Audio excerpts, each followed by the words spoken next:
Hello, welcome back to Color and Canvas. This is just a little sped up blooper reel of how a particularly pretty painting came to be.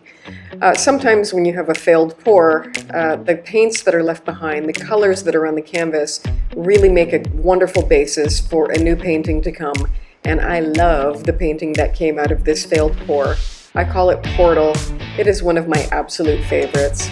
And I hope that you like it too. So please enjoy this little creation video.